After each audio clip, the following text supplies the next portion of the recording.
So then we've just come from the general election session, Four Nations review. What do we make of it?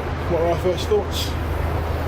Well, I guess the most obvious area of commonality across the four parts of the UK was supply, and the fact that all of us are struggling to build anywhere near the volume of new homes that we need. And it's certainly putting pressure on waiting lists for social housing. It's putting pressure on the private rented sector. If there's an alternative market there, if young people can't buy homes, then that's putting additional pressure on the market to rent for private tenants as well. And I think we're all agreed that we need more capital funding. I know in Wales we're just about supplying a third of what we need, and I think the situation is pretty similar across the Four Nations. So we were asked a question about what did we think we could learn from each other. For us, actually, it's been important the learning that we've already taken. So, for example, I know that Welsh Government and Welsh civil servants came up to Scotland to hear about your learning and your experience of the changes to private rented sector, national licensing, and we took on board a lot of the information that you gave us, and we're going through the process of implementation now, and it's really good that we're working together and we're learning from each other, and I think it's something that we'll continue to do as we sort of go down the devolution road. And I would agree with that, because currently in Northern Ireland we've got landlord registration, which is mandatory, and we're looking at a review of regulation, and that will be examining things like landlord licensing, and again we can learn from Wales and also from Scotland, and hopefully make sure that we avoid some of the lessons learned about England. Yeah, I mean, I think on the private rented sector, I think England are dealing with a lot of the same issues in terms of quality and standards and security, but it seems like politically there's less of an appetite for regulatory intervention and for licensing, so that perhaps presents a slightly different challenge.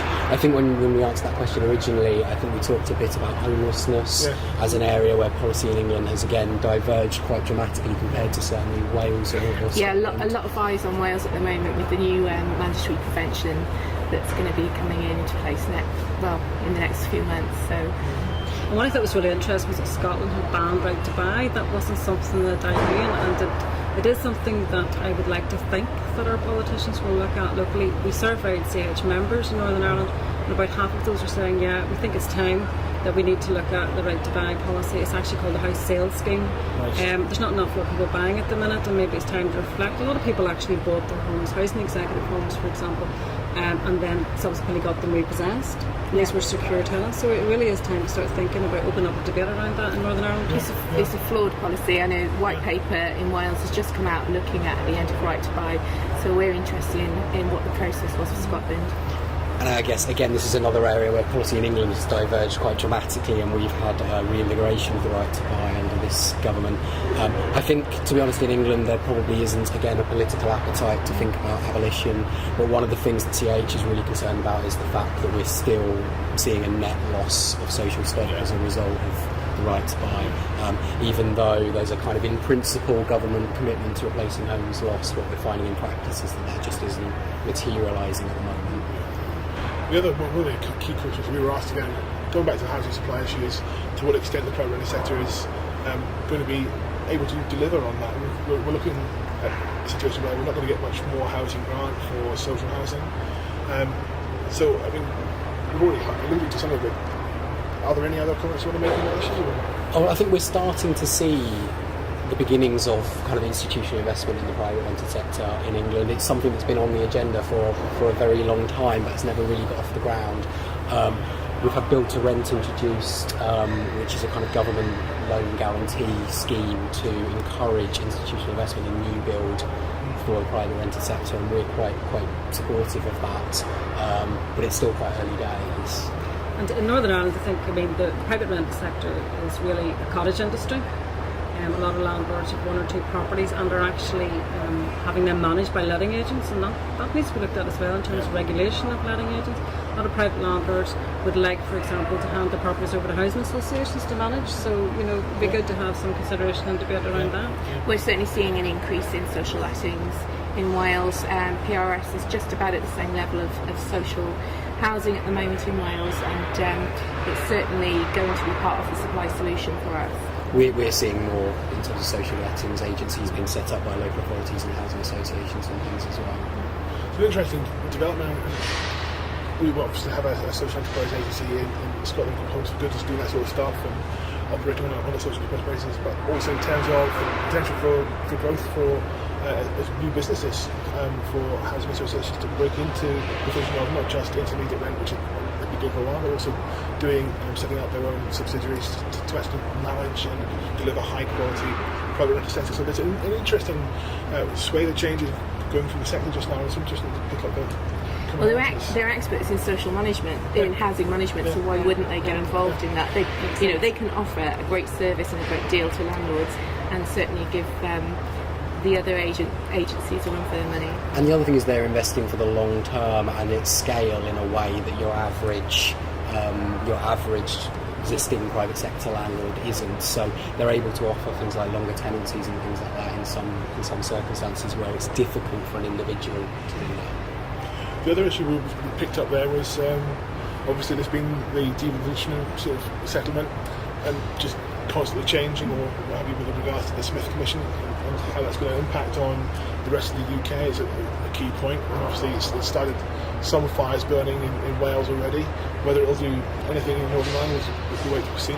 I think from my own point of view, it's been interesting, as an English-born person, to see what's happening in England and whether this localism agenda is going to morph into something else, whether devote man can lead into further sort of dissolution of existing government structures and idea. And so from a Scottish perspective, I think it's really fascinating to see what's likely to happen with the general election. We don't know quite where whatever result we get is going to leave us in terms of the Smith negotiations. So, for us, similarly for the Silk Commission in Wales and St David's Day announcement a couple of weeks ago, we're a bit behind, I suppose. So we're looking at moving towards a reserve powers model. And in Northern Ireland, obviously, we have quite a lot of devolved matters, housing being one, social security being one as well, and there's huge issues at the minute around welfare reform, and there's been a number of twists and turns, as I say. We're not too sure what's going to happen. We do have agreed a number of measures with Treasury and with DWP around how we implement universal credit, and things like direct payments to landlords and frequency payments, things that the Smith Commission is actually talking about. But when it comes down to it, there is an issue around parity of legislation. That if we want to breach parity or break from parity, then that will have to come out of storm its own coffers, and we can't go to Treasury, so it's probably something I say to bear in mind. It's great having that power, great having that flexibility, but ultimately you will be robbing Peter to pay Paul. It's a situation when we were putting the Smith Commission submission in, it was, we ended up calling it responsibility without power.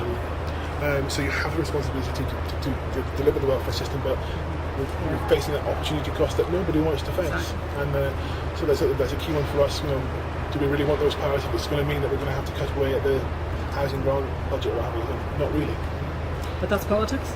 So obviously it's been a unique opportunity then for us all to get together here in Glasgow and to share knowledge about what's been going on in each of our respective areas. I think that's the beauty about CIH. I mean, I recently joined in October last year, and it really opened my eyes and lifted my eyes in terms of looking around the devolved nations and looking in England and seeing what's happening in terms of development in housing policy and practice. And it's fantastic to be able to draw upon other colleagues' experience and draw upon speakers in different countries and bring that practice then back to your own country, and not just be insular and always looking inward.